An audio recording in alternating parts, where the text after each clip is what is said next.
Welcome back to Sports by GSMC Podcast Network. I am your host, Jeremy Lapidus. If you are just tuning in, we just finished talking about the White Sox firing manager Pedro Grifol just right at the end of the season, something that does not make a lot of sense to me, but the White Sox are going to try anything to not have the worst record in the history of modern baseball by the time this season is all said and done. In this segment here, we're going to take a trip over to Paris, talk about the Olympic basketball that's been going on, a bunch of great semifinal games between France and Germany, and the US and Serbia, both of them decided by just 4 points. We're going to talk about these two incredible games, including a great fourth quarter comeback by the US, proving why they are the best team in the world right now. But before we get into that, remember, if you would like to be even bigger part of the show than you already are, all you need to do is go to GSMCPodcast.net, or if you are on YouTube at GSMC Sports Network, all you need to do is hit that money sign next to the chat button. It should give you an option to do a super chat or a super sticker. If you do either of those things, a message should pop up on the bottom of the screen for you, me, and everybody else around the world to see. If you do have a burning question about sports, go ahead and throw that in the comments. Throw it in the chat. I will get to it as soon as I possibly can. I appreciate everybody so much for sticking around, talking some sports with me here on a beautiful Thursday afternoon. But like I was saying, we are going to get into the Olympic basketball for you guys here, as a lot has been going on in just today. The semifinals were insane, and we're going to start off with the first semifinal game between France and Germany, a game that was on paper probably the best one. These were two great semifinal matchups. These were arguably the best four teams. You could say Canada might have been in there, but you put France versus Germany here, and I thought it was a great game. Wemby hits a dagger three down the stretch, plays great defense throughout. The French are getting a lot of help from unsung heroes. Guys like Gobert are all but out of the rotation at this point, and that is shocking to me. I know there's a lot of hate surrounding Rudy Gobert in the NBA. There's a lot of hate surrounding Rudy Gobert from players, media, fans about how he's not a great player. But France was struggling in the group stages. You know, they had trouble going up against against smaller, faster, more athletic lineups, and they were playing Rudy Gobert a lot. Now, Rudy Gobert came out and said that he had surgery on his finger, which is why he's playing less. But in these last two games, in the quarterfinals and in the semifinals, Rudy Gobert has not played that much basketball. And the French team has looked just immensely better. Now, a lot of it you can look at and say, hey, shooting makes a big difference. Canada obviously could not shoot the basketball when they played each other earlier on in the quarterfinals earlier this Olympics in their last game. Germany also struggled. They shot a little bit better from three. They shot 29% from three.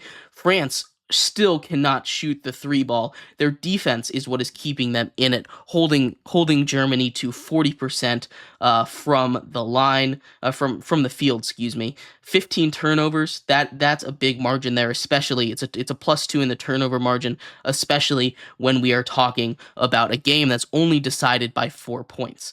This is a game where we got to see, guys like Nick Batum hit a couple big shots. Frank Ntilikina hit a big three down the stretch.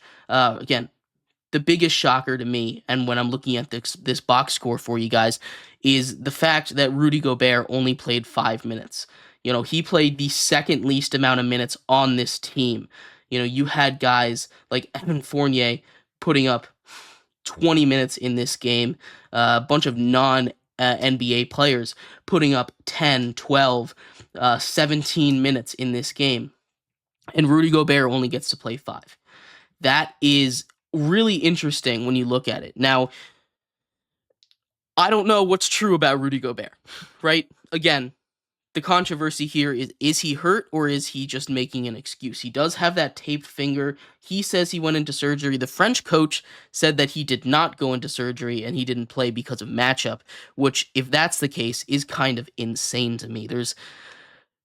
This is just disrespectful, honestly. And it also doesn't make sense for Rudy Gobert to lie there. Now I know he's trying to protect his ego. He's an NBA player here on a roster that is not full of NBA players, and he's being practically benched, which is bad. It's a bad look for a guy who's one of the most decorated defenders in the history of the NBA, and he's not good, to put it bluntly. But France moves on. They're going to take on the juggernauts that are Team USA in a game that just finished up between the US and Serbia, the third time that these teams have met in the Olympic play, including group stage and the practice rounds beforehand. US sweeps them. They've yet to lose a game. This game was scary, though. And it was crazy to watch the U.S. hit a second gear. This was Steph Curry's coming out game in the Olympics. We know he's been struggling a little bit. He scored 17 points in the first quarter, 20 in the first half. He was dominant. He could not miss a shot. I believe he was 9 of 14 from 3. He finishes the game with 36 points, including a dagger 3 down the stretch, a couple of clutch free throws to put the game away at the very end of it, and the U.S. takes down Serbia 95-91. This was a game where the U.S. was struggling. They were down 15 entering the fourth quarter. They were down by as much as 18 in this game. They had never trailed by more than 8 at any point in the Olympics. They were constantly down. There was very few points in this game where the U.S. was winning. They were winning at the first bucket, and then they took the lead in the fourth quarter, and that is it. The intensity, the defense that came in, LeBron James, Kevin Durant, the Steph Curry, those three guys taking the lead. Kevin Durant did not make a basket until the fourth quarter. He hits a couple of tough contested twos down the stretch to help get the U.S. back into it. Joel Embiid was awesome in this game. I know there's been a lot of hate on Joel Embiid throughout this Olympic process. He comes into this game, plays excellent defense against Jokic. Jokic, for what it's worth, does his thing as always. 17 points, 11 assists, 5 rebounds. He was 0 of 6 from 3.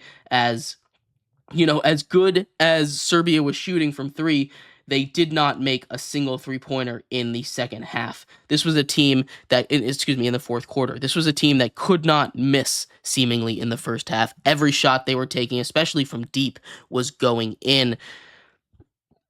They struggled in that fourth quarter. Their offense ran out of gas, and the U.S., for their credit, just kept it. They never gave up, and that was something that was really, really impressive to see. This was a game where Steve Kerr relied heavily on his starters. He played basically played the entire fourth quarter with a lineup consisting of LeBron James, Kevin Durant, Steph Curry, Devin Booker, and Joel Embiid. Now, there were a couple of substitutions. Drew Holiday got in there at the end. Bam Adebayo got in there on the last possession. But that was for defense down the stretch. But that was the lineup that they wanted in at the end. And I think it's really cool that and I know we found out this hierarchy already, that you have the big three of the old guys, right? In LeBron James, Steph Curry, and Kevin Durant that are going to lead it. Those three guys were awesome. LeBron James finishes with a triple-double, 16 points, 10 assists, 12 rebounds. We already talked about Steph Curry, who just went off. 9 of 14 from 3, 12 of 19 from the field, 36 points. That's one shy of the all-time single-game record in U.S. Olympic history, currently held by Carmelo Anthony, who got passed by Kevin Durant in the last game in the quarterfinals for most points ever scored by on Team USA. This was a scary game. We've talked about this before. We've seen what happens. This is not like the Team USA played poorly. It's that the other team got hot. And we got to see I don't want to call it desperation, but I will call it desperation here. We got to see what it looks like when this team goes full try-hard mode, right? And that was a scary switch to see. If they play like that, there is not a single team ever in this Olympics, in the world, that can come close to touching them. They outscored Jokic, the best player in the world, and his team, who seemingly could not miss a shot in the first 3 quarters, by 18 points in the fourth quarter. And they were able to come all the way back and win. It was one of the most impressive things that I have seen. They got fired up, and that's really exciting to see how fired up that they got. They're in it. They want to win. This isn't just a formality for them. Excuse me. This is something that means something to these guys. This is the tournament that they want to win badly. They were celebrating like they had just won one of the biggest games of their careers at the end of it. That's how big of a comeback this was.